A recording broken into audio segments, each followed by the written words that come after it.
reminding me.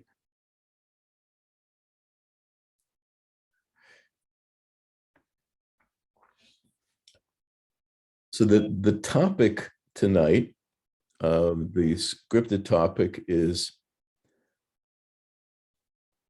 anti-Zionism, anti-Semitism, then a distinction without a difference, question mark. I will answer that question in the first 25 seconds of this presentation and say that in 99.5% of cases, anti-Zionism is anti-Semitism. Because we distinguish between criticism of Israel and anti-Zionism, which are very different things. Just last week, I had occasion to hear the president of Israel and Bougie Herzog, Yitzhak Herzog, who in his talk addressed the same issue and mentioned how criticism of Israel is not anti-Semitic by itself because he was leader of the opposition at one point and very critical of Israel, very critical of the government. And if we were to say that criticism of Israel is by definition anti-Semitism, 2/3 or 3/4 of Israelis are anti-Semites. So of course, that would be absurd. So there's a very big difference. One can be critical of Israel, but anti-Zionism takes it a huge step further and basically discounts the legitimacy of there being a national homeland of the Jewish people.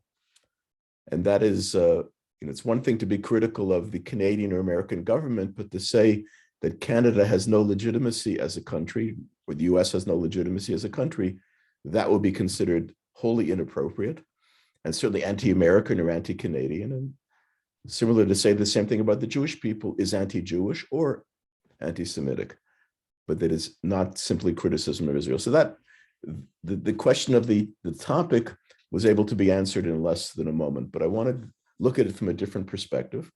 And I will be, basically monopolizing for the first little while, and then I will certainly be opening up the questions and comments.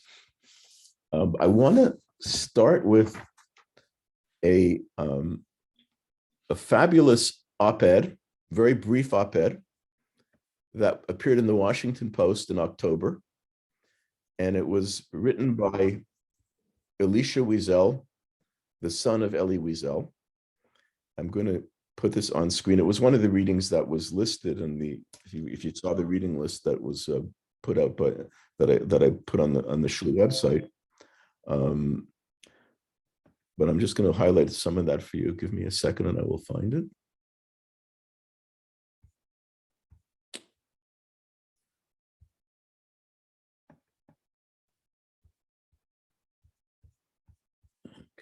Except this is not what I want. Oh, give me a second. Yeah, I know what I did wrong. 1 second.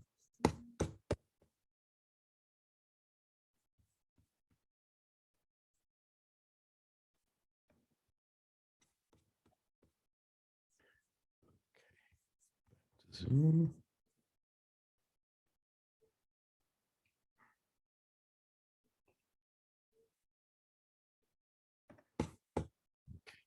Go. Yeah.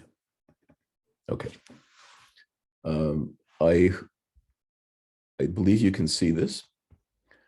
And this is the op-ed that appeared in the Washington Post following the dedication at the Washington National Cathedral, obviously in Washington, of a monument of Elie Wiesel, basically a sculpture of Elie Wiesel.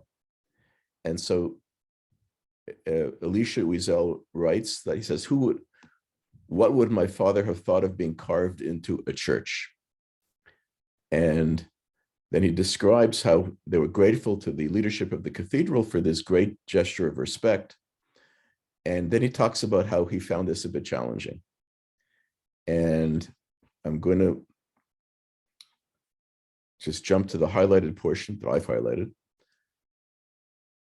The hardest thing for me is when I come across people who invoke his protests, in other words, his father Elie Wiesel's protests, read his books, and cry for the dead Jews, then condemn in unforgiving terms the 6 million living in Israel who refused to depend ever again on others to rescue them. So I remind the world that my father didn't advocate just for the people of Kosovo, Darfur, and Cambodia. He also supported Israel and defended her right to exist in peace and security.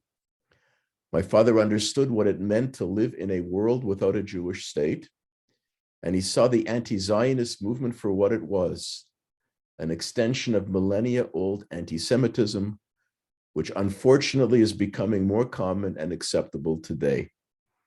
In a 1975 speech, he thundered, "They tell us that they are not against Jews, only against Zionists. Well, too bad. I shall not permit the enemy to define my identity for me. I will not allow him, the enemy, to tell me who I am. The Nazis too wanted that prerogative.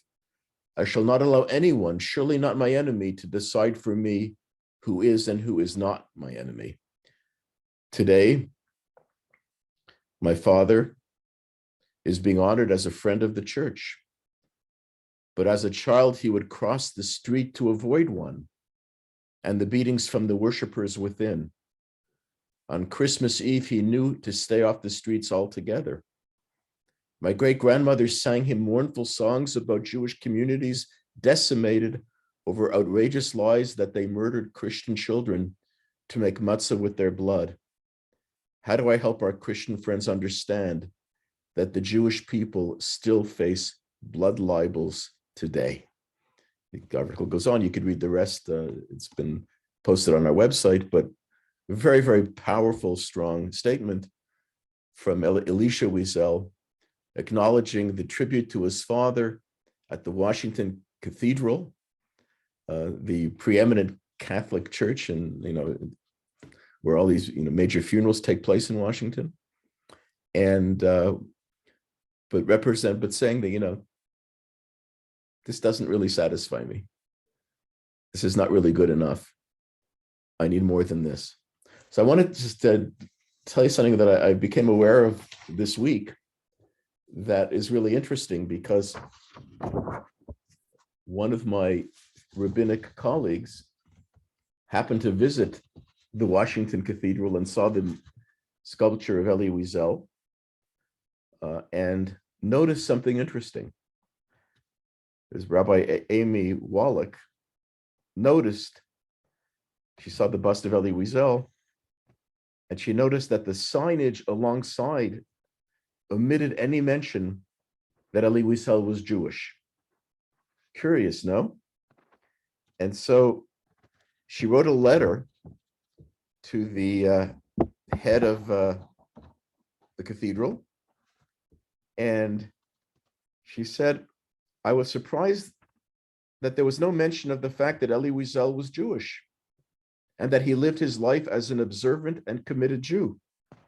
I was especially surprised because other individuals who are honored alongside Wiesel are Mother Teresa and Jonathan Daniels. In these instances, the signage tells us that Mother Teresa was a Roman Catholic nun, and Jonathan Daniels, an Episcopal Divinity School student. So why isn't it mentioned that Elie Wiesel was Jewish?"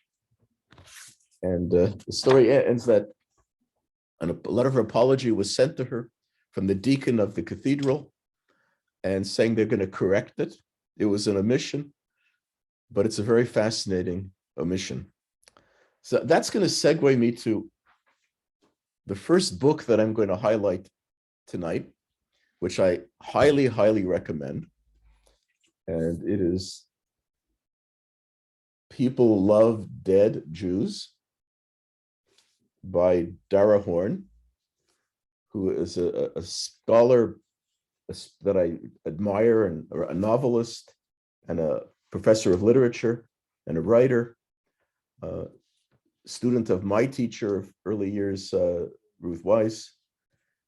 And this book actually was designated by the New York Times as one of the 50 most important books of 2021. And it's been highly, highly, reviewed in very, very serious literary journals. I highly recommend this book. It's definitely worth having. And I'm just going to open, in the opening chapter, I'm just going to read a page to you, and which basically connects to Elisha Wiesel's comment on the fact that Elie Wiesel's Jewishness was omitted from the bust of him at the National Cathedral. Again, the idea of what he was seeing at the cathedral was the fact that Wiesel's humanity was being recognized, his universalism, but not his Jewishness. And that to her was deeply offensive, as it was to his son Elisha. Now, so the opening chapter of the book is entitled Everyone's Second Favorite Dead Jew. And of course, the first favorite is his birthday is going to be celebrated next month by billions of people. But so the second favorite dead Jew, and Dara Horn is writing about Anne Frank. And so she opens, and this becomes the title of the book as well. People love dead Jews, living Jews, not so much. This disturbing idea was suggested by an incident in 2018 at the Anne Frank house. I was there many years ago. I imagine many of you have visited in Amsterdam.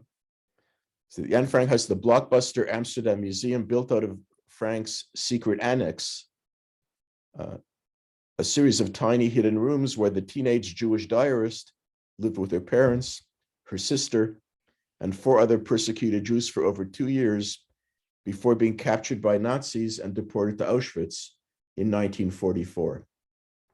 Here's how much people love dead Jews. Anne Frank's diary, first published in Dutch in 1947 via her surviving father, Otto Frank, has been translated into 70 languages and has sold more than 30 million copies worldwide. And the Anne Frank House now hosts well over 1 million visitors each year, with reserved tickets selling out months in advance. But when a young employee at the Anne Frank House tried to wear his yarmulke to work, the employers told him to hide it under a baseball cap. The museum's goal was neutrality, one spokesperson explained to the British newspaper Daily Mail, and a live Jew in a yarmulke might interfere with the museum's independent position. The museum finally relented after deliberating for 4 months, which seems like a rather long time for the Anne Frank House to ponder whether it was a good idea to force a Jew into hiding. One could call this a simple mistake, except that it echoed a similar incident in the previous year when visitors noticed a discrepancy in the museum's audio guide displays. Each audio guide language was represented by a national flag, with the exception of Hebrew, which was represented only by the language's name in its alphabet. The display was eventually corrected to include the Israeli flag. These public relations mishaps, clumsy though they may have been, were not really mistakes, nor were they even the fault of the museum alone. On the contrary, these instances of concealed Jewish identity are the key to the runaway success of Anne Frank's diary and fame. This sort of hiding was an essential part of the diary's original publication, in which several direct references to Jewish practice were edited away. They were also part of the psychological legacy of Anne Frank's parents and grandparents, German Jews, for whom the price of his admission to Western society was assimilation, hiding their differences by accommodating and ingratiating themselves in the culture that ultimately sought to destroy them. That price lies at the heart of Anne Frank's endless appeal. After all, Anne Frank had to hide her identity so much that she was forced to spend 2 years in a closet rather than breathe in public. And that closet, hiding place for a dead Jewish girl, is what millions of visitors want to see. I strongly encourage you to read the entire book, which is remarkable. I'm just going to jump a few pages and read you one other brief selection that connects to Anne Frank and takes us ahead in our theme. The line most often quoted from Anne Frank's diary are her famous words, "I still believe in spite of everything that people are truly good at heart." These words are inspiring, by which we mean they flatter us. They make us feel forgiven for those lapses of our civilization that allow for piles of murdered girls. And if those words came from a murdered girl, well, then we must be absolved because they must be true. That gift of grace and absolution from a murdered Jew is what millions of people are so eager to find in Frank's hiding place, in her writings, in her legacy. It is far more gratifying to believe that an innocent dead girl has offered us grace than to recognize the obvious. Anne Frank wrote about people being truly good at heart before meeting people who weren't. 3 weeks after writing these words, she met people who weren't. And Dara Horn goes on to tell a story, which I referenced in a sermon a year ago, approximately, about Elie Wiesel when he first published Night, his very, very searing testimony to his experience as a teenager in Auschwitz. That, of course, became an international bestseller. But Dara Horn indicates how the book that was published and released to the world and also translated into hundreds of languages and millions of copies is not the real version. And the real version was written in Yiddish, much longer and much more angry. A very angry rebuke of the world for its indifference to Jewish suffering. The book that was released to the world in translation was sanitized, universalized. It does tell a very difficult story, and a lot of the pain does come through. But it's a much more forgiving version than Wiesel's original version. But he was pressured to release to the world one that would be less damning of the human condition and of humanity, and of humanity's indifference to the sufferings of the Jew than that which was released. And I look forward to there was a version of Night that was published that was closer to the original, but I look forward to hopefully at some point that somebody will produce a full translation of the Yiddish original that will be much longer. It was a very long manuscript. It ended up being rather a pamphlet when it was released to the world. But again, the idea that we want to basically not dwell too much on the injustices that were inflicted upon the Jewish people, but deal with the universality of suffering and of love of everybody and everyone being good. And I believe that people are truly good at heart, which again was the naivete of a young girl before she was taken to Auschwitz, when she really understood what the world was like, what anti-Semitism was like. And the Anne Frank house goes out of its way to hide Jews, even today. An incredibly powerful and damning story, connected also to the fact that the bust of Wiesel in the National Cathedral was put up without indicating that he was Jewish. And it took a rabbi to call their attention to that and to embarrass them to the point where they are good. I don't know if they've rectified it yet, but the signage is supposed to indicate that yes, Elie Wiesel was a proud and observant and committed Jew his entire life. So again, I highly recommend. I get no commission for this, but you can see this. People love dead Jews. And I will just add a personal comment before I look at other things with you. And one is that one of my goals is to bring Dara Horn to speak at our shul. But I think the recent incredible success of her new book may make her unaffordable, but I'm hoping that we'll be able to do that because she's amazing. And this is a very, very important book. It goes into many, many issues. And this is just one example about how people love to commemorate our dead, but not so happy about our living. And that, again, leads us to the discussion, which is the overriding theme of tonight, the idea of anti-Semitism connected to anti-Zionism. In other words, that people are fine with Jews memorializing Jews who were murdered, but not so happy about the state of Israel and where Jews thrive, where Jews live, and yes, where Jews fight and where Jews defend themselves. That's not something that people are swallowing so readily.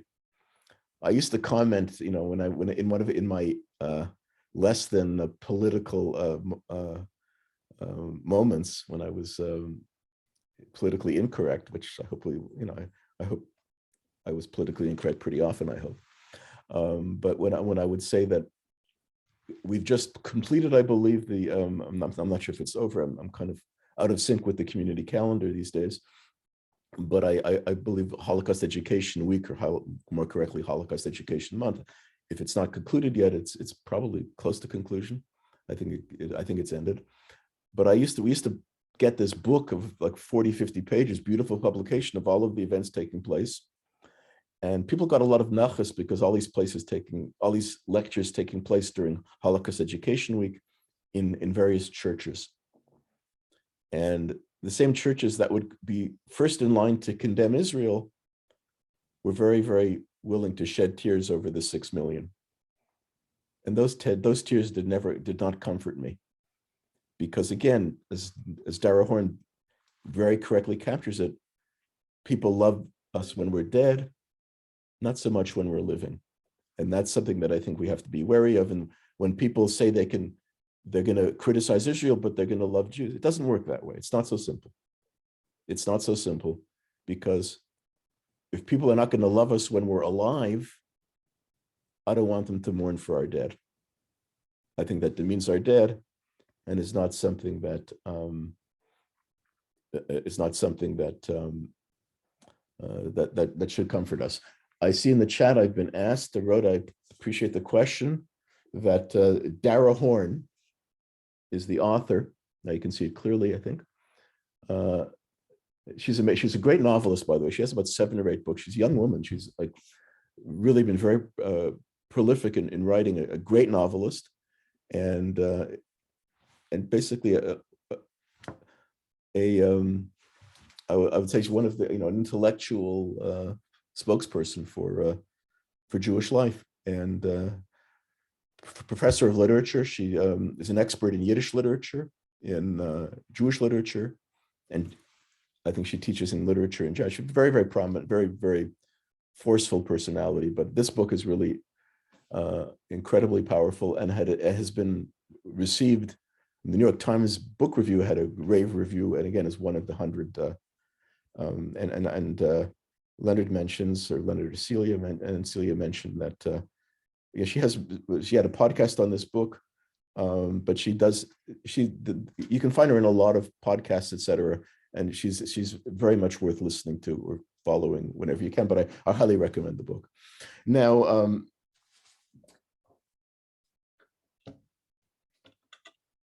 one of the I'm doing a lot of segues tonight. So one of the interesting segues will be taking us to a book that Dara Horn reviewed in the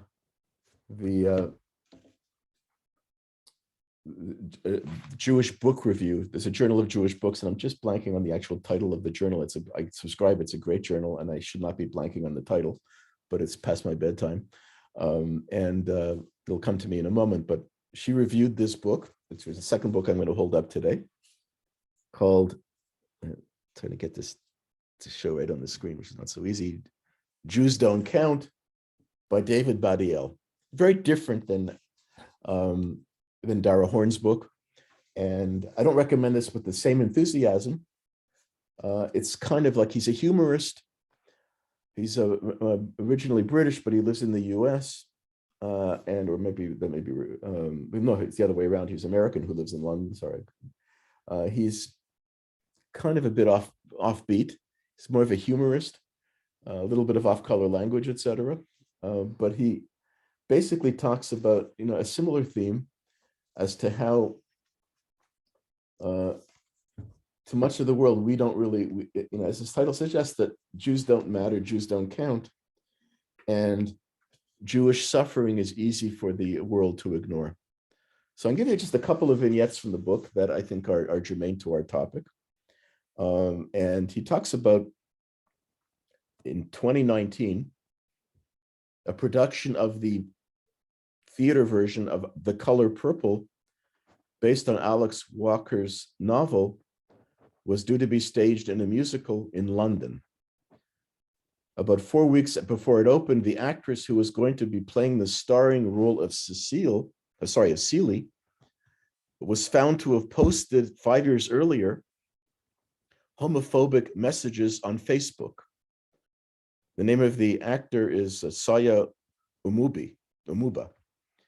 She's from an evangelical Christian background. Her posts were fairly standard evangelical Christian messages about the sinfulness of same-sex activity. She refused to apologize for them, and she was fired. And Sabatiel comments, I'm not interested for the purposes of this book in the overall rights and wrongs of cancel culture. But what is important for the purposes of this book is that Umuba was canceled, at least as far as the show was concerned, for homophobia. But Alice Walker, the writer of the play and the novel, in 2017, 2 years earlier, had published a poem called To Study the Talmud. The Talmud is a book of exegesis of the Old Testament, Badiel is explaining to his readers, codified in the 14th century, containing the basis of all the rules and laws of Judaism, written mainly by rabbis. It has been misquoted extensively by anti-Semites wishing to suggest that Jews drink Christian blood and promote pedophilia. This is what Walker wrote, the author of the play from which the lead actor was fired because of the homophobic comment. This is what the playwright Alice Walker wrote in 2017. Are Goyim, us, meant to be slaves of Jews, and not only that, but to enjoy it? Are 3-year-old and a day girls eligible for marriage and intercourse? Are young boys fair game for rape? Must even the best of the Goyim, us again, be killed? Pause a moment and think what this could mean, or already has meant, in our own lifetime. That's Alice Walker's comments on the Talmud, and of course, by extension, on Jews. One of the most horrifically anti-Semitic poems one will ever find. The play wasn't canceled, she wasn't canceled, no criticism, and this was 2 years, but the actress who 5 years earlier said inappropriate things in Facebook, she was immediately canceled. She was kicked off maybe she should have been, I don't know. But the play was still put on, Alice Walker being honored. This didn't matter. And that's where the title Jews Don't Count comes from. So just a couple of other little things I want to highlight from this. Yeah, there's a, again, David Badiel is living in London. So he's very sensitive to what happens in the House of Lords. So there's a liberal Democrat member of the House of Lords whose name is Jenny Tong. And she was eventually expelled from her party and joined Jeremy Corbyn's party, who of course was notoriously anti-Semitic. And she had some very interesting things to say. And I don't even want to, it pains me to read them, but they are, I'll just read a very brief selection. We would like, she says, we would all like a safe haven to go to. She's like in a criticism of Israel. We would all like a safe haven to run to when the going gets tough. But we stay on and ask, why is it getting tough? Why have the Jewish people been persecuted over and over again throughout history? Why? I never get an answer. If we discuss this, we will be accused of anti-Semitism. So better not. And it goes on. And she also, I don't have the direct quote in front of me.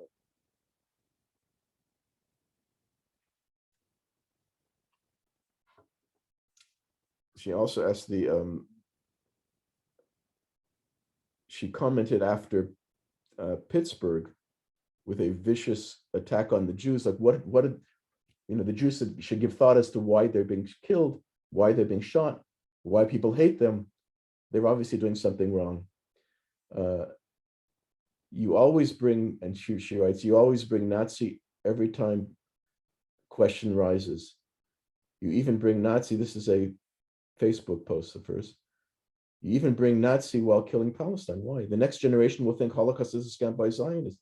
Better make more evil Nazi movies. I just can't even read the stuff. It's so vicious, but this is a British parliamentarian. So we see that there are those out there who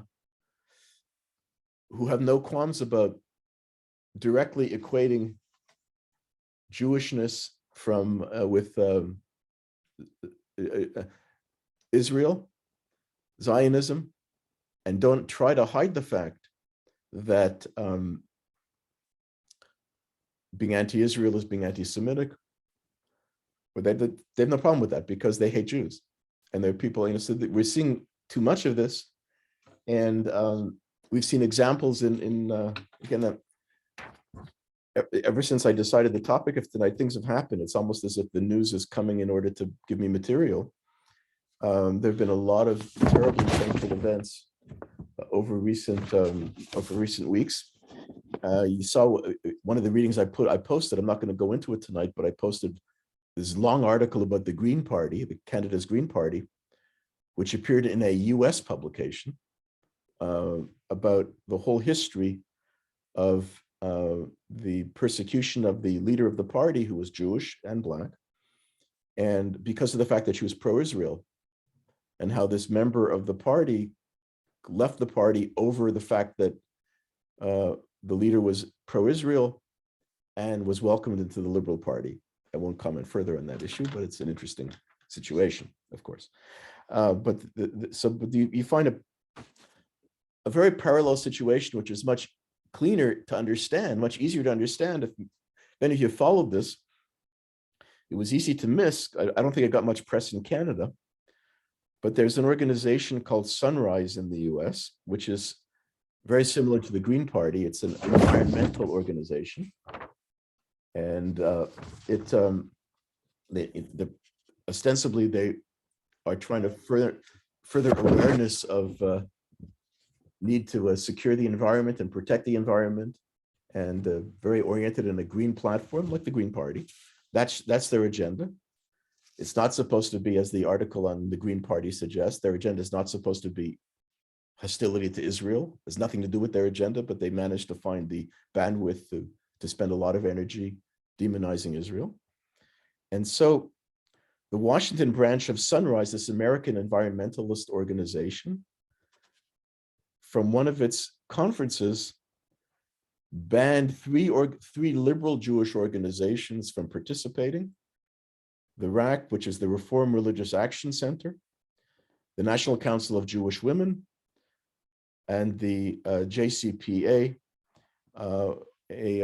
Also, these are all three major American liberal Jewish organizations. They were banned from participating in this environmental conference sponsored by Sunrise, DC. Why? Because they're Zionist, because they support Israel. So no organization that supports Israel was allowed to be part of this environmental organization. What ended up happening is the national Sunrise, after a lot of criticism, they denounced what the Washington chapter of their organization did. And at some point they had to apologize. But it was just, again, a situation where organizations that have nothing to do with global politics decide that they're going to target Israel. And again, that's not criticism of Israeli policy. It's not a criticism of the Netanyahu government, as President Herzog has said, he criticized Netanyahu all the time. He wasn't a fan of Bibi, he criticized him every day of the week when he was opposition leader, but he loves Israel. One is nothing, it's not, it's the fact when you say that any allegiance to Israel is illegitimate and you're not allowed to be a member of polite society, you're not allowed, we don't want you in our organization, that has nothing to do ostensibly with Israel. And we don't criticize all of the oppressions that take place in the world that make any imperfections of Israel look really minor. I mean, we stand pretty high in terms of how other nations treat other people. And talk to the indigenous in Canada and hear their stories. Should Canada be boycotted by the world? Should everybody hate Canada? We recognize the mistakes, but that doesn't translate to hatred of Canada. Why for so many does that translate to hatred of Israel? So this becomes,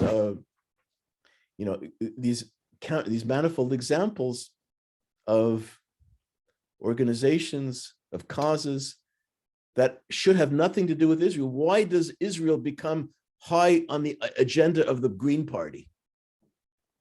I mean, aren't they happy being irrelevant anyhow? What do they need to now take on Israel? And it's not specific Israel. It's basically the fact that Israel is being singled out. No other country is being named for any of its failings, only Israel. Yeah, that's anti-Semitic. If you're going to criticize, if you're critical of mistreatment of minorities globally and you include Israel in that list, we understand it. And Israel is reckoning with that right now. And most Israelis will tell you, yeah, we do have an issue. The current government, which is kind of amazing in Israel because of its complexity and the diversity in that government, from Arab parties to right-wing Israeli party, I mean, it's quite incredible, the diversity. But the fact that there's an Arab party included in that government recognizes the fact that there are wrongs that need to be righted. We all recognize that. But one does not have to demonize Israel as a whole as a result. And when that happens, we become a little bit concerned. I want to add a caveat here. I want a caution, because in general, I'm very cautious about overusing the term anti-Semite. Like, I will not say that Ben and Jerry's is anti-Semitic. I'm not buying Ben and Jerry's, not on my diet anyhow, but I'm not buying Ben and Jerry's. I'm not going to, I'm annoyed with what they did. But I think it was a big mistake, but we have to be careful and to say, was it, because there still is a lot of activity in Israel that takes place. Some of the people on the board of Ben and Jerry's, I think, are anti-Semitic. I'm not so happy with the founders who are Jewish. I'm not with Ben and with Jerry. But the company itself, I think, made a terrible mistake, and I hope they're suffering for it. But we have to be careful not to throw around that label too often, but there are so many times where it is rightly deserved. So we have to be cautious about not saying that everybody who's critical of Israel or Israeli policy is anti-Semitic, but when one totally criticizes the legitimacy of Israel to exist as a nation among nations and for there to be a Jewish homeland, I think one has something to answer for. And that really segues with anti-Semitism. I also think that in the example of the Washington Cathedral with the Anne Frank House, when one is willing to honor the Jews who've died, but unwilling to recognize their Jewishness as a vital aspect of their lives and wants to eradicate their Jewishness or cover up Jewish identity, that's very challenging. And I think that does dovetail rather cleanly with anti-Semitism. I want to just briefly cite somebody else, then I'm going to open for questions because I've monopolized too long. I haven't given a sermon for 4 months, so I feel the need to talk a lot. So you're only getting 6 hours of consecutive sermons. I hope you don't mind that. But I want to quote briefly something I didn't, but it was a sermon actually a Rosh Hashanah sermon by a prominent Reform rabbi, Rabbi Amiel Hirsch. I remember his father, the late Rabbi David Hirsch, who was one of the founders of Judaism in Israel. Prominent Reform rabbi, but so his son is also very prominent. And he's a young rabbi. He's a bit younger than I am, not much younger than I am, a few years younger. He is currently the rabbi of the Stephen Wise Free Synagogue in Manhattan, past director of ARZA, which is the Association for Reform Zionists of America. Some of you may know Rabbi Stroh in Toronto, retired from our Zion in Thorn Hill, wonderful, wonderful rabbi. He was the head of ARZA Canada for many years, parallel to some of my involvements. Conservative. By the way, just as an aside, which has nothing to do with our topic, but it's fun. Stephen Wise Free Synagogue, you see that name of this congregation in New York. It doesn't mean the membership dues are free.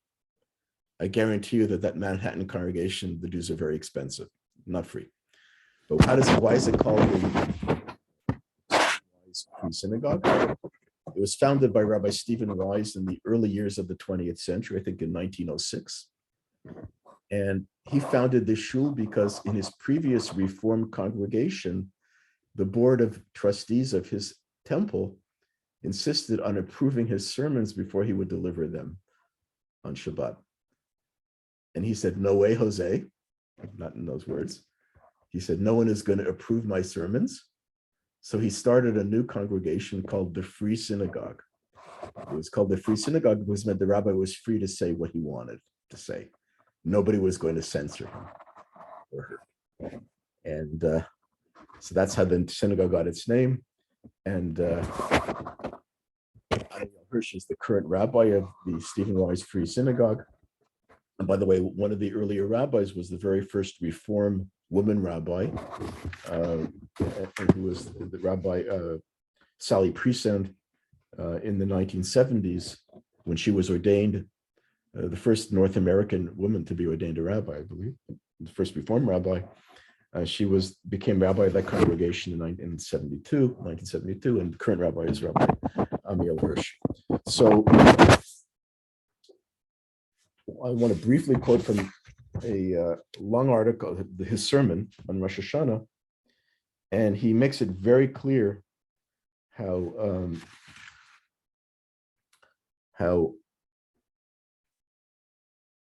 anti-Zionism is anti-Semitism, and how people are not willing to legitimize there being a Jewish presence in the map of history.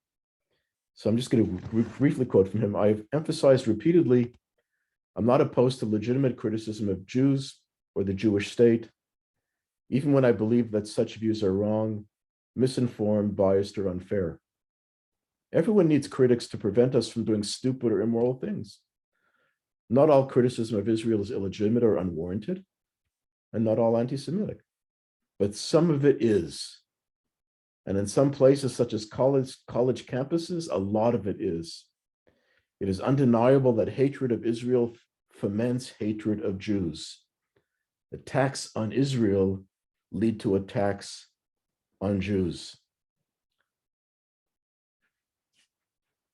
The extent and matter of the single-minded, blind obsession with Israel often bleeds into hatred of Jews and normalizes Jew hatred to an extent not seen since the darkest days of the 20th century.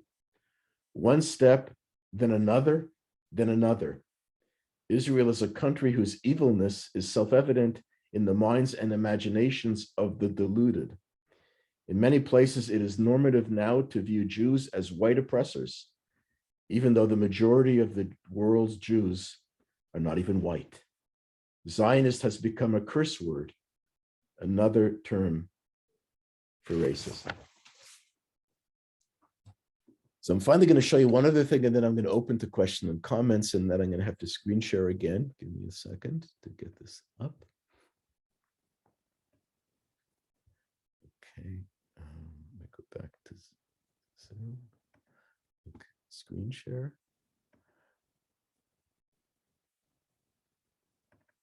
Okay, what I'm showing you here, you're not gonna be able to read it because it's very small print. This is an article that was written in 1974, and this is the off print of it in Esquire magazine in November of 1974. That is almost 50 years ago. What's the heading of the article by Cynthia Ozick, the very noted Jewish writer, novelist, and literary critic and thinker, who's, I believe now, I think she just celebrated her 90th birthday, or she's into her 90s. The article, All the World Wants the Jews Dead, in 1974. So again, it's too hard to read, so I'm not going to show you, I'm not going to read from the article with you. You can Google it, Cynthia Ozick, Esquire magazine, and you can find it. Again, and you can access the off print, but it's just remarkable how 50 years ago something is readable today as if it were written last week. It is so reflective of today's reality. The same theme of Dara Horn, the same theme echoed in many of writings today and in our thinking, that people are fine with us when we're dead. They're okay to memorialize those who've died. They're not so comfortable with living Jews. So if I were, my final remark today would be, if I were to be organizing a future Holocaust Education Week or Education Month, where any non-Jewish organization any organization wants to participate, one of the qualifications would be support of Israel. I would go the opposite route of Sunrise, DC, and say, not that, God forbid, support of Israel disqualifies you from being part of our endeavor. In this case, non-support of Israel disqualifies you from being part of a Jewish commemoration of our dead. Because it is only when one honors our living that we can respect and appreciate the tears that you shed for our dead. If you demonize our living, if you take Zionism, which reflects the heart and soul of the Jewish people, the heart and soul of Jewish history, the direction in which Jews have prayed for millennia, Zionism, Zion, Jerusalem, Israel, if you demonize that connection and say you are anti-Zionist, not that you oppose an Israeli policy, that you don't like the current government, there are a lot of governments around that I don't like. I wasn't a big fan of the Trump administration. I liked some of the Israel policies, but I wasn't a big fan of that administration. I didn't keep that a secret when I was active rabbi of Beth David. But I never disliked the US. I didn't demonize the country. I didn't demonize I didn't like a particular president. There were others I didn't like. There are certain prime ministers of Canada that I wasn't dancing horrors with. Didn't dislike, but so policy is one thing, disagreeing with, but being anti-Zionist, opposing the reality of there being a Jewish national homeland, of our having the right, the privilege of our own land with our own country, with the official language being the language of our ancestors, the language of Hebrew that was revived miraculously 110 years ago as a spoken language when it had not been spoken for 2,000 years. When one disavows that miracle and dismisses it and delegitimizes it, yeah, that's anti-Semitic. And I don't think we should have any qualms about defining it in those terms. So I've spoken enough. I'm going to go silent, see if there are the comments or questions. Oh, okay. Paul Coachberg. Yeah, I thought I would mention that. So I'm going to, that, that got some publicity today, actually. There was something that was very troubling to me. And let me bring other people. You may have seen it in the chat. It's worth looking at. I will briefly summarize what this is. Paul references a letter that was a public letter, a statement that was issued don't remember exactly, a few months ago in, I had it here somewhere, that frankly infuriated me and many others. It appeared following or in the war that took place in May, the brief war that took place in May when Israel was attacked by Hamas and defended itself. And Israel, of course, all of the Israel haters this gave them ammunition, pardon the pun, to attack Israel viciously. And that's when the Green Party imploded. And Israel had few defenders. And to his credit, President Biden was very supportive of Israel. He got a lot of flack for that from his left flank, who were viciously critical. But a group of 92, I believe it was 92 rabbinical students, including 10 from conservative institutions, JTS, from Ziegler in Los Angeles, wrote a vicious diatribe against Israel, a public statement, criticizing Israel's actions in that war against Hamas, and infuriated many supporters of the conservative movement. I'm among them. And only one leader of our movement, Brad Artson of Ziegler, the Ziegler Rabbinical School at American Jewish University in Los Angeles, publicly condemned his students. And I asked the question, because I'm on a committee and a few committees here and there, even though I'm retired for most of the things, of why didn't JTS? And they really didn't have an answer. They didn't want to go public in any criticism. So this became very divisive.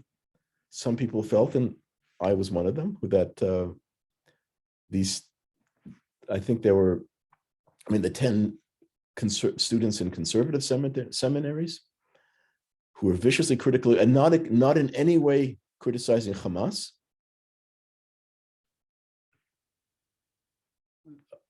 Well, some would say they should have been expelled. I would have been okay with that, but minimally they should have been sanctioned, criticized strongly, called out for that act of treasonous against the Jewish people, against Israel. This became very controversial, and people say that they want to defend free speech. People are allowed to criticize Israel.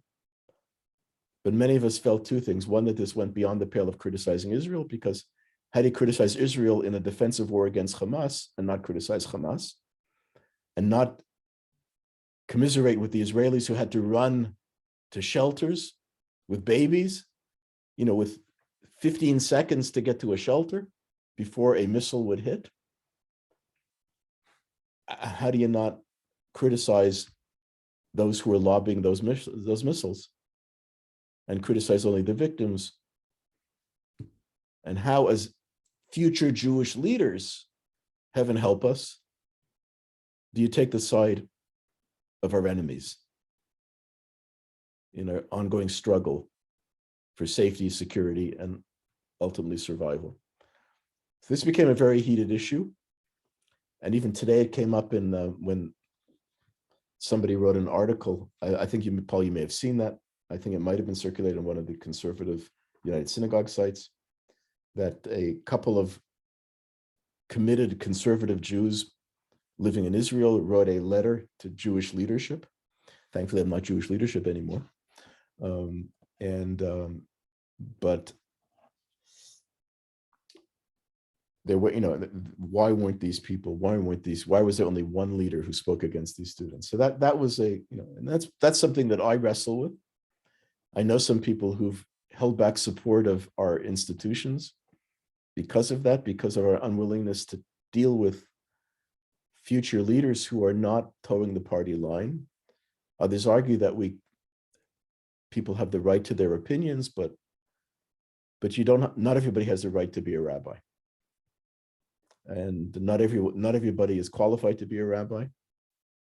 People are rejected from rabbinical school because of the lack of social or personal skills. Not that every rabbi has great social or personal skills, and but if you present as really lacking basic human skills, if you're not capable of articulating an opinion, if you're not able to read Hebrew, if you're not able to pass an exam in Talmud, if you don't have the intellectual or the moral qualifications, you're not going to be admitted to a rabbinical school.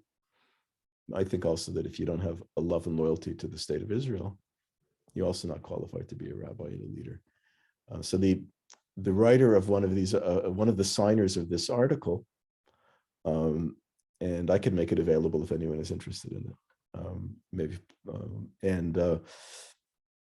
One of the writers indicates that the congregation of which he was a member, they had one of the students who co-authored that terrible letter was being engaged to be a visitor representing JTS, we used to host at Beth David years ago, seminary scholar. We have a seminary Shabbat where a rabbinical student would come. And one of those rabbinical students who I hosted 35 years ago, his name is Jay Kornsgold, who spent Shabbat in our home. And I spent the whole Shabbat encouraging him to enter rabbinical school because I thought he was really good and he'd make a great rabbi. And he blames me to this day for the decision to become a rabbi because I convinced him. He entered rabbinical school, he became a rabbi. His son is now a rabbi. And he, in 2-3 years, will be one of my successors as president of the Rabbinical Assembly. He was our guest on Seminary Shabbat 35 years, like a long time ago. And, but this congregation this year had scheduled one of these students who co-authored and signed this terrible letter. And so there was a whole split in their board as to whether they should disinvite the student from coming on Shabbat. And the board decided not to disinvite the student. And so this writer and other people quit the shul. All the kol hakavod, I would say to them, good for you. That was a spineless congregation that should have disinvited that student because it would have sent the appropriate signal to JTS that these should not be our leaders. It's great being retired because I don't have to be, I can criticize whoever I want to criticize. No one can do anything to me right now. So I love it. I can say what I want. But that was that actually came out today, this letter. So this is very relevant. So I thank you, Paul, for that. Mentioning it, I'm going to open up now. You're allowed to unmute yourselves. If anyone wants to ask a question or make a comment, because I've now gone on for a full hour. Wow, I really needed an audience because I haven't given sermons. So the other thing I give these days are eulogies, and it's depressing. So I got a chance to pontificate today, so to speak. Any comment? It's going to be hard for me to see. It's on this. We have to pay. If you want to wave, if you're there's a way of raising a hand on Zoom if anyone knows how to do it. If anyone wants to ask a question, just wave madly, and I will try to acknowledge you. Someone must have a question or comment. I want to hear someone else besides me. No, anybody? No. It's Elise. I just want to say it's nice to see you, Rabbi, and we miss you. Oh, thank you. Thank you. But you can ask a more challenging question than that. I mean, I appreciate the comment, but someone must have a question. No? Somebody must have a question. Anybody? Let's see if there are any questions in the chat. Okay, I mean, it's hard on Zoom to ask questions. I understand that. But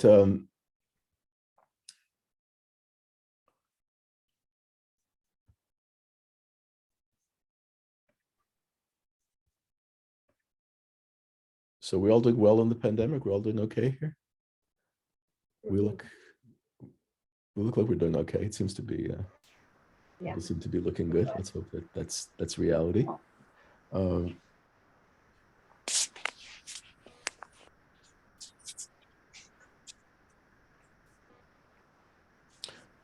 Okay, so I'm not going to force questions if there aren't any. Rabbi, what's your assessment of the Biden administration's approach to Israel? Well, overall, I mean, again, I do believe that you know, that Joe Biden generally, and he represents most of the time, you know, a centrist view. He himself in his own career has been extremely pro-Israel. He has a very good track record in terms of supporting Israel. And I believe to this day, I think that, and even during the war in May, as I mentioned earlier, his statements were very supportive, and he got all of the, you know, the squad very upset at him because he did not criticize Israel during the war. He maintained Israel's, there was very little difference. And there has been, by the way, very little difference in policy between Biden and Trump. Trump, who was admittedly very pro-Israel. There hasn't really been a discernible difference. The problem is he has a flank that is, you know, again, pushing him on the left on many issues, which is causing him a lot of service. And I think that, you know, he's you don't need me to tell you that his presidency is not in a great place right now. He has, and so, you know, it's not necessarily, you know, that, you know, there's really nothing that he has done that has deviated dramatically. There's been talk about opening the embassy, the Palestinian consulate in West Jerusalem, which ironically was, you know, next door to the conservative center, which I always found really interesting. That's where the American consulate was, where Palestinians would go. I am not so, that doesn't trouble me so much, because I don't think that in order to support Israel, you have to be tweaking, you know, you have to be going out of your way to cause pain to the Palestinians and to put them in a difficult situation. I don't think that's necessary. I don't think it really matters. I don't think it made a huge difference. I don't think that the problems that Israel faced with terrorism, et cetera, was because there was a consulate in the US that serviced primarily Palestinians who aren't comfortable traveling to other parts of Jerusalem, which are, you know, predominantly Jewish, and they just feel a bit out of place there, to go to the embassy where you want to just get a passport or a visa or what have you. It doesn't excite me one way or the other as to what, you know, that being an enormous issue. It hasn't been opened at this point. Nothing really has happened. There's been talk of opening it. There's some opposition, but there hasn't been really any substantive deviation. I mean, one could have expected or could have feared that a more liberal American administration that was less aligned with Israel's interests would have wanted to undo the Abraham Accords.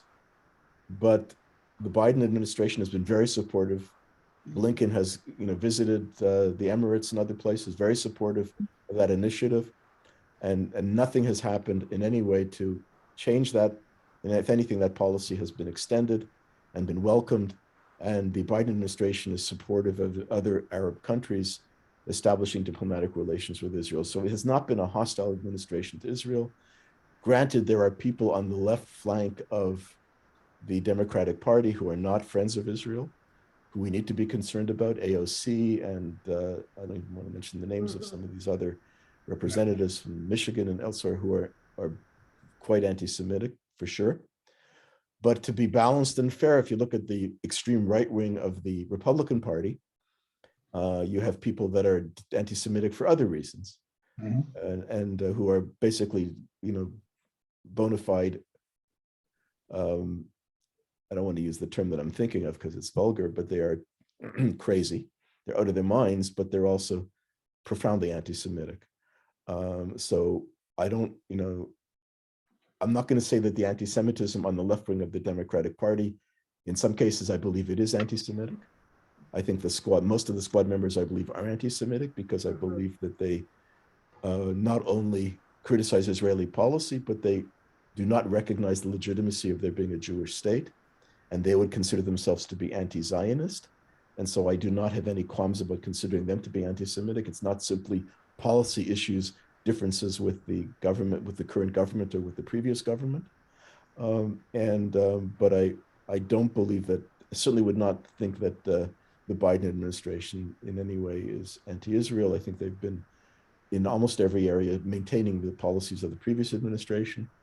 And there's really been no change. They have a very warm relationship right now with the current prime minister, and who is quite a right-wing prime minister.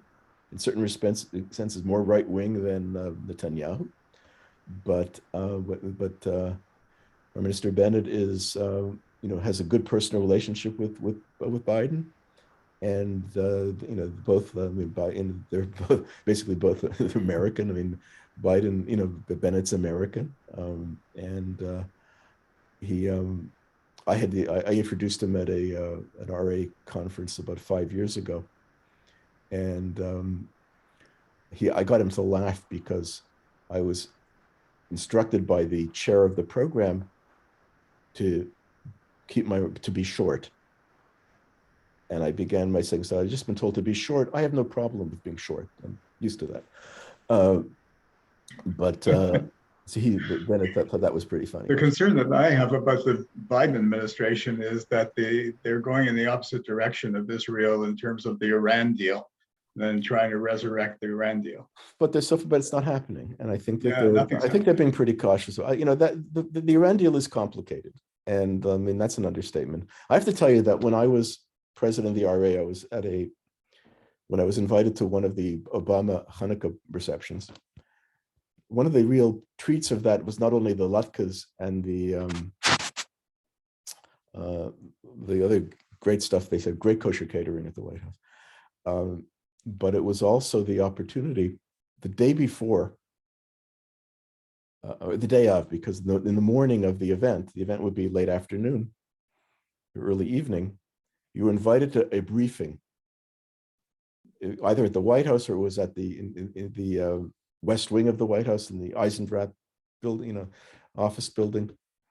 And one of the briefings was that I went to was with the Secretary of Energy. It was the time of the night the Iran deal was being negotiated. I'm blanking on his name, but he had hair looked like Einstein or like Ben Gurion. My hair looks like that now too. I can't be critical. But I can't remember, I'm just blanking on his name, but he's a nuclear physicist, he's a nuclear scientist, very bright guy. You go to these briefings and usually there are 300 people. I walk into this room, there are 20 people. I couldn't believe it. I was sitting at a table with 20 people. He walked around, introduced himself to each one of us, Secretary of Energy. And all of us walked into that meeting very concerned and very unhappy about the potential Iran deal. We left that meeting saying, because he was saying how all of the safeguards in place, that there was no danger to Israel here. It was actually safer for the world, safer for Israel. And we just left, not sure. So I maintain that uncertainty today about it. And all of the people there who were really to the right wing, who also left saying, no, there's nothing here to think about. So it's really complicated. So far, nothing is happening because Iran is not backing down. And there are Israeli generals who, are not so sure that Iran left on its own is that we're safer now because the deal was scrapped than we were during the Obama administration. Iran is much closer to having a nuclear weapon right now than it was 5 years ago. And it's hard, it's very complicated. It's a screwy situation. It's a matter of concern. And I'm sure that Bennett is not mincing words in his discussions with the Biden administration. But they're not rushing into a deal, but it's a matter of concern for sure. I think that's a key point of concern, where one has to question whether having a new deal is going to be beneficial or not, or is it going to make Israel and the world in a much more dangerous place. But no deal is happening anytime soon, so that in a way suggests that this is not being rushed into. There's a lot of caution being exercised, but it's a matter of concern. We're not in Gan Eden type. Things are not perfect right now. Well, no, but I wonder if there being no deal benefits Iran as they continue to develop their program. But they were, but I don't think, again, we're certainly not in a worse situation than we were under the Trump administration. Now, at least it's really hard to say. But I don't know. I mean, as I talk, is Israel going to take action on its own? I mean, the fact is Israel really, I don't think Israel can do that because Israel still needs at some point to work with the US. Israel can't afford to totally divorce itself from the U.S. because, look, we're dependent upon Israel's backing, and it's still there. I mean, the fact is, it's still there. Not as it's like there were certain, there were certain advantages of the Trump. There's no question about that in terms of Israel, but it had its consequences as well. It kind of gave Israel a pariah status because when you were supported by a pariah administration, in the view of the entire rest of the world, it didn't, the fact that Israel, there were two countries in the world where Trump was popular. Israel and Russia were the only two countries in the world where Trump had was considered a popular leader. That kept me awake at night. I'm not sure. So I think it is a very complicated question, and history will tell us ultimately where we are now and if we're in a better place now, if we're not in a better place. But I know that certainly Biden, I can boast of the fact that I've met him twice. He doesn't remember those meetings. I did not influence him in any respect, but 2 times my picture was taken with him. I had 30-second conversations with him twice. And I will, I tell the story that I think I told in Shul a couple of times, that when I was when he was vice president, so back during the Obama administration, I was invited to he used to make a pre-Rosh Hashanah reception at the vice president's residence, a beautiful where the current the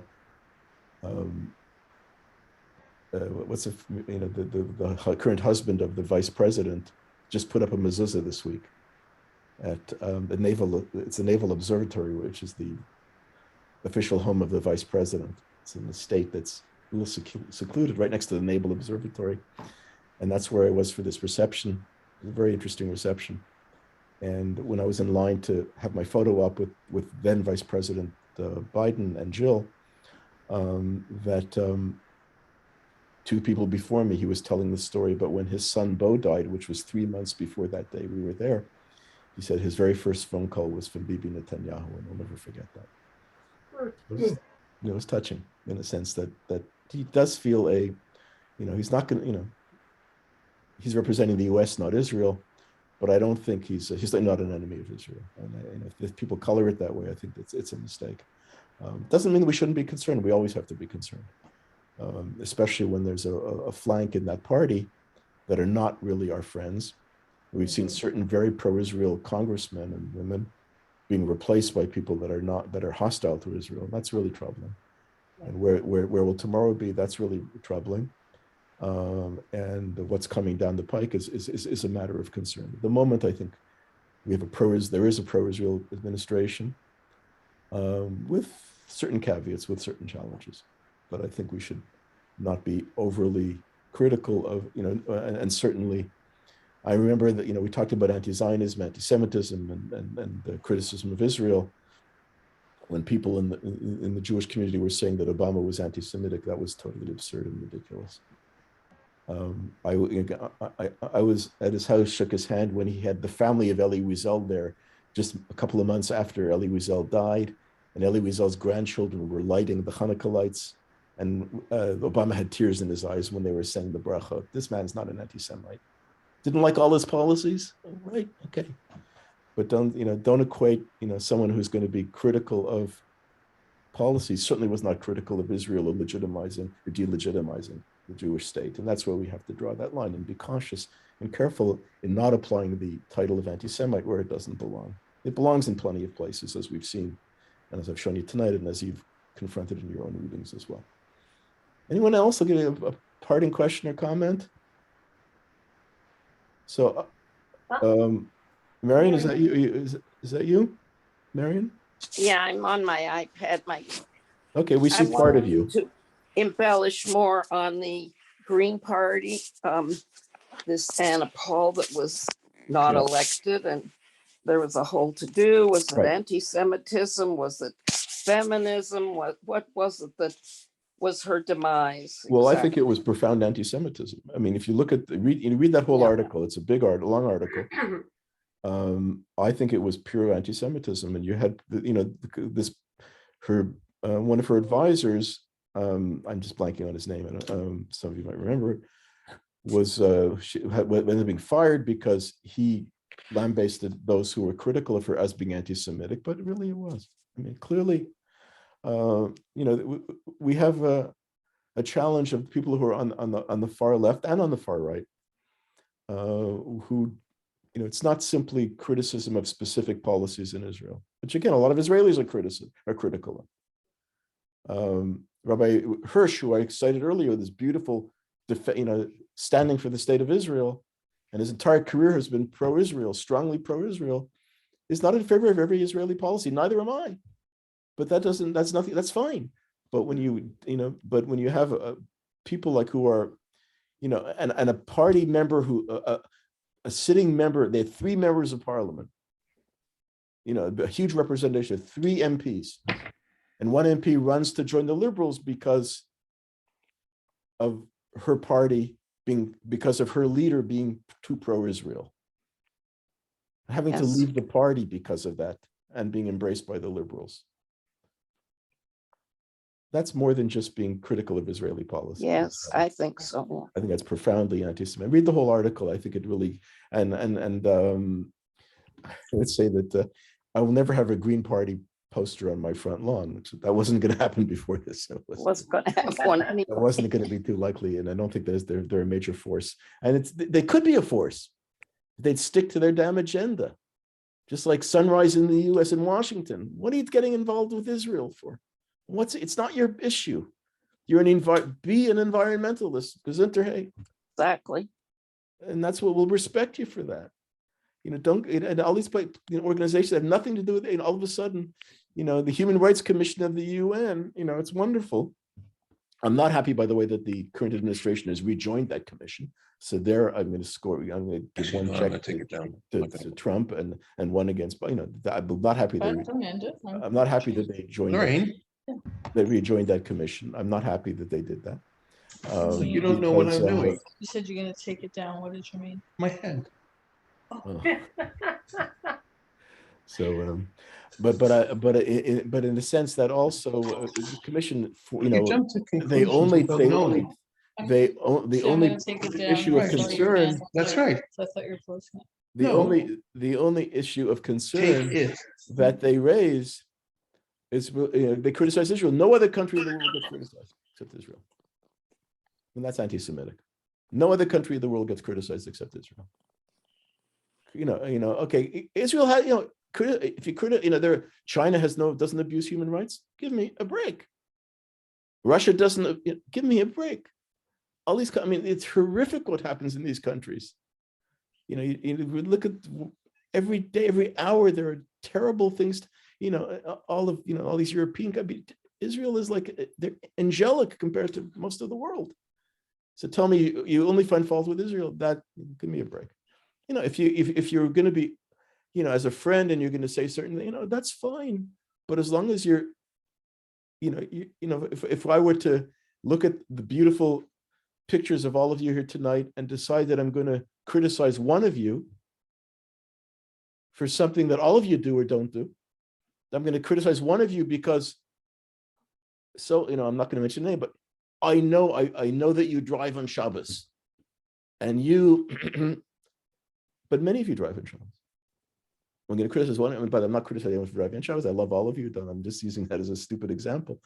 But you don't find fault with one and exonerate the rest of the world.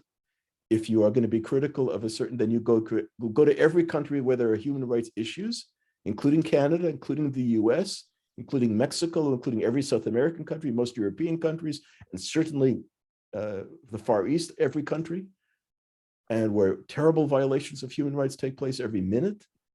Okay, then you can talk about Israel too. But we have problems. It's not perfect. And Israel has a very, when they used to be, I visited it twice. It closed, unfortunately. It was called the Museum. It was a museum, the history of the media. It didn't survive the pandemic. Fascinating place where history of journalism. I loved it. I'm really into journalism. So they have one exhibit where they show the most liberal media in the world, the most open-minded, free media in the world. And I think number 1 was the US, number 2 was Israel. And like, again, standing, open, Israel is torn apart in its media, open to self-criticism, which is incredibly prevalent in the country, maybe too much of it sometimes, but open. It's a free country where people express their criticisms. So one can criticize policies. Israelis do it every minute, but not to criticize, not to demonize a country and to delegitimize its standing as a country in the world. And to the world, I would say, and these will be my concluding remarks tonight, we'll accept criticism, but we also want your love. We'll accept your memorializing those we've lost through tragedy, through anti-Semitism, through the Holocaust, but only if you recognize and support and legitimize and admire the state of Israel and recognize how the Zionist dream is integral to the Jewish reality today. That we will not compromise. Don't take that away from us. We will not accept you're taking that away from us. And love, if you want to love dead Jews, we'll accept that love only if you also love living Jews. And what is the greatest manifestation of living Jews in the world today? It's Medinat Yisrael, the homeland of the Jewish people, the state of Israel. With that, I will wish you a Chag Orim Sameach, a happy Hanukkah, Happy Hanukkah. and good health, Happy Hanukkah. well-being Happy to all. Hanukkah. Happy And, Yeah, Hanukkah. Shukra, Shabbat Rabbi. Happy Shalom. Hanukkah to you. Shabbat Shalom. And Shukra. it's almost It's Friday. good seeing you, Rabbi. No, Yes. Great seeing you thank too. And in 2 weeks, we're going to talk about the future of the Jewish world.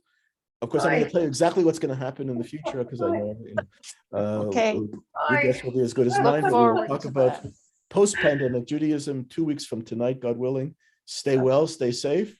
Great to see all of Thank you. you. Thank you for being part of our Great to discussion. see you. And Thank you. Thank you, Be in Rabbi. touch, Thank by the you. way, Thank anytime. Thank you again. Email, questions, comments, be in touch with me. My email still exists at rabbi.david.com. That remains my email address. So be in touch anytime. I would love to be in, always love to hear from you. Take care, be well. Thank you, Rabbi. Thank you, Rabbi. Thank you for Bye. being Thank you. Thank you. Thank you very much. Good night. Right. Shabbos. Thank you, Rabbi. Bye-bye. Good night. Thank you. Wonderful.